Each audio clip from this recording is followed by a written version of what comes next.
আসসালামু আলাইকুম রহমতুল্লাহি ওবরকাতুহু।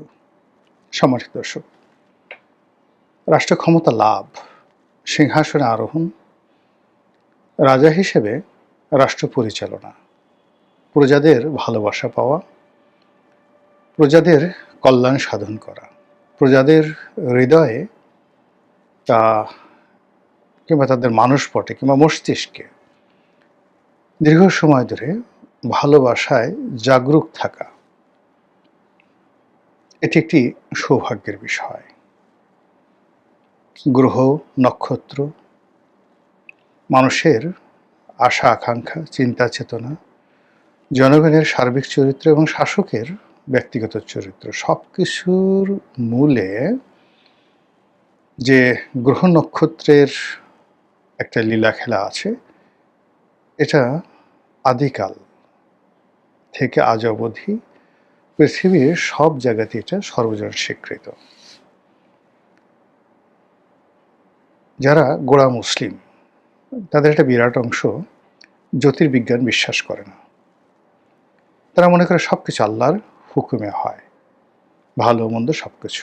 এটা এক অর্থে ঠিক আছে, কিন্তু তাহলে পৃথিবীতে এত অন্যায় কেন, অবিচার কেন, জুলুম কেন, ঝড় বৃষ্টি বন্যা কেন,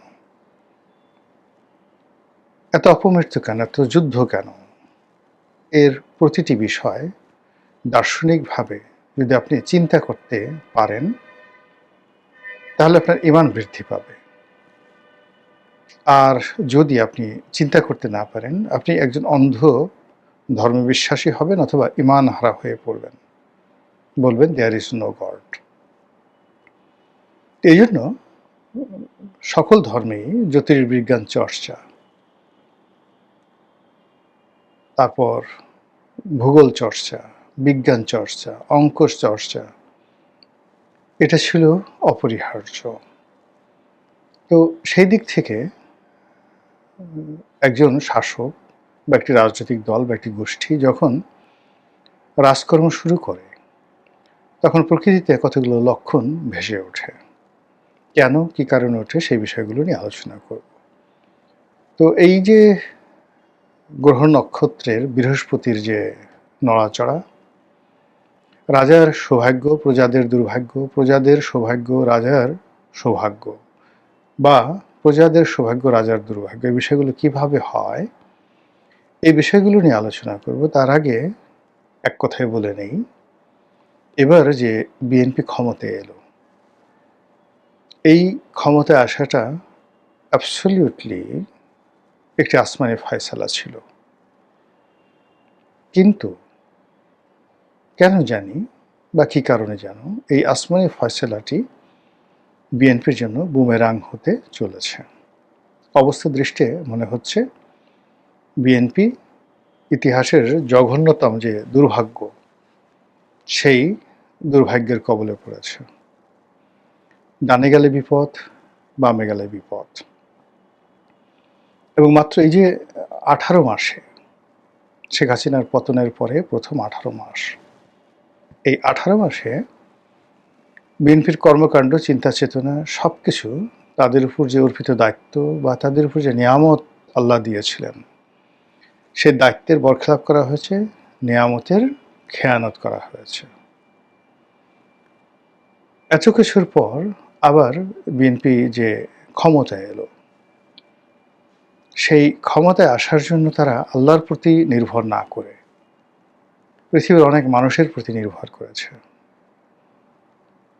তারপর তারা এমন অনেক কাজ করেছে, গোপনে প্রকাশ্যে এমন অনেক কথা বলেছে এবং অনেক বিষয় বিশ্বাস স্থাপন করেছে, যেটি তাদের একেবারে দরকার ছিল না। ফলে মাত্র 1.5 মাসের মধ্যে, 45 দিনের মধ্যে সরকারের সামনে যে সমস্যাগুলো এসেছে, এই সময়ের মধ্যে যে জনরোষ তৈরি হয়েছে, এই সময়ের মধ্যে যে বিরক্তি তৈরি হয়েছে, আর এর সময়ের মধ্যে সরকারের একজন কর্মকর্তা, কর্মচারী, কর্তা ব্যক্তি জনগণের মধ্যে শ্রদ্ধা, ভালোবাসা কিংবা নির্ভরতার বিমূর্ত প্রতীক রূপে আবির্ভূত হননি। আচ্ছা, আপনি বলেন তো, বিএনপির কোন লোকটিকে দেখে আপনার মনে হয় ধার্মিক, ৫ ওয়াক্ত নামাজ কালাম পড়ে, অন্তরের অন্তঃস্থল থেকে আপনি তাকে ভক্তি করেন, শ্রদ্ধা করেন? আচ্ছা বলেন তো, বিএনপির কোন লোকটিকে দেখে মনে হয় যে এই লোকটি অর্থনৈতিকভাবে পরিপূর্ণভাবে সৎ? সে জেনাকার নয়, ব্যভিচারী নয়, তারপর অন্যের হক নষ্ট করে না, নিজে পরিশ্রম করে ২ পয়সা উপার্জন করে এবং সেই পয়সা দিয়ে খাওয়া দাওয়া করে, ডাল হোক ভাত হোক সেটা। বিএনপির কয়জনের ব্যাপারে আপনি সেই সাক্ষ্য দিতে পারবেন? আবার যদি বলা হয় যে আচ্ছা বলেন তো, বিএনপির কে কে চাঁদাবাজি করেছে, কে কে মাস্তানি করেছে, কে কে অন্যের হক নষ্ট করেছে, কে কে রাষ্ট্রের হক নষ্ট করেছে, কে কে চোখে মুখে মিথ্যা কথা বলে, আর কে কে অভিনয় করে, মুনাফিকি করে? আপনি দেখেন তো কয়জনের নাম বলতে পারেন বা কয়জনকে দেখেন? তাহলে বুঝতে পারবেন যে কেন আল্লাহর দেয়া একটি নিয়ামত, আল্লাহর দেয়া একটি সুযোগ, সেটি একটি রাজনৈতিক দলের জন্য দুর্ভাগ্য, দুর্ভোগ এবং দুর্দশায় পরিণত হয়ে গেল। ধরুন বিএনপি ক্ষমতায় এলো, আসার সঙ্গে সঙ্গেই শুরু হয়ে গেল ইরান এবং ইসরায়েল যুদ্ধ, ইরান এবং আমেরিকা যুদ্ধ। এবং এই যুদ্ধে বাংলাদেশে আসলে কোনো অবস্থাতেই নেতিবাচক কোনো কিছু হওয়ার সম্ভাবনা ছিল না।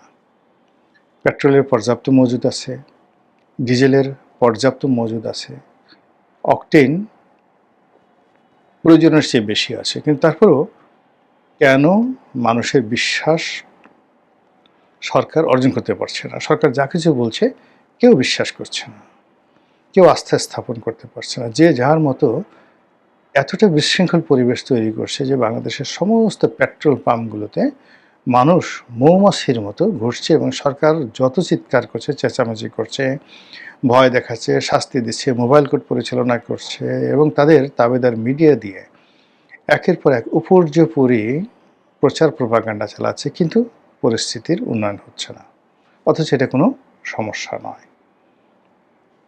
দ্বিতীয়ত, এই ধরনের যুদ্ধ অতীতে যখন হয়েছে, উন্নত বিশ্বে বা দ্বিতীয় বিশ্বে যখন এই ধরনের সমস্যা হয়, তৃতীয় বিশ্বের চাহিদা বেড়ে যায়। আপনি ধরুন এই যে গত মাসে $4.25 বিলিয়ন, মানে মার্চ মাসে $4.25 বিলিয়ন বিদেশ থেকে রেমিটেন্স এসছে, যেটা আমাদের বাংলাদেশের ইতিহাসে কোনোদিন হয়নি। কেন হলো বলেন তো? এই যুদ্ধের সময় ওই দেশে যারা টুকটাক ব্যবসা বাণিজ্য করত, ব্যাংকে টাকা পয়সা রেখেছিল, তারা মনে করেছিল যে শেষ, টাকাগুলো তারা এনক্যাশ করে বাংলাদেশে পাঠিয়ে দিয়েছে। এটা হলো প্রথম কাজ। ২ নম্বর হলো এই যুদ্ধের ফলে আমাদের যে প্রবাসী শ্রমিক ভাই যারা ওখানে আছেন, তাদের আয় রোজগার বেড়ে গেছে, কাজকর্ম বেড়ে গেছে। মালিকরা যারা ওখানে সেই কফিল, তারা সব কিছু খুব দ্রুত গুছিয়ে আনতে চাচ্ছে। পালাতে হতে পারে, যে কোনো জিনিস করতে পারে, কিয়ামত হয়ে যেতে পারে। এজন্য মানে কোনো কার্পণ্য করছে না কোনো কাজে। বাবা তুমি এই কাজটা শেষ করে দাও, বা এই কাজটা শেষ করো, এই প্রোডাকশনটা শেষ করো, দরকার হলে ১০০ সেই রিয়াল বেশি নাও। এইভাবে কিন্তু তাদের আয় রোজগার বেড়ে যাচ্ছে। আমেরিকার সঙ্গে আমাদের যে বাণিজ্য এই সময়টাতে, সেটাও বেড়ে যাবে, মধ্যপ্রাচ্যে সব কিছু বেড়ে যাবে। কিন্তু তারপর কেন অর্থনৈতিক সংকট থাকবে? তারপর কেন সরকারের যে ব্যবসা বাণিজ্য থেকে শুরু করে সব জায়গাতে গরমিল দেখা দেবে? এটা তো দেখা দেওয়ার কথা নয়। যখন ইরানে ইরাক যুদ্ধ হয়েছিল দীর্ঘকালীন, আমাদেরকে